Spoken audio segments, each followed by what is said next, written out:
తీస్తే కమ్మాగుందని తిన్నారు. బురదా బట్టల రైతును చూసి దూరం ఉండని అన్నారు.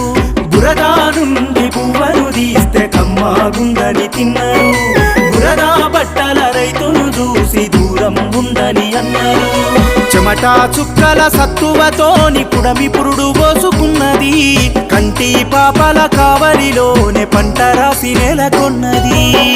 వందనాలు రైతన్న నీకు వందనాలన్నా, నీ రెక్కాడకుంటే బుక్కెడు లేదన్నా. వందనాలు రైతన్న నీకు వందనాలన్నా,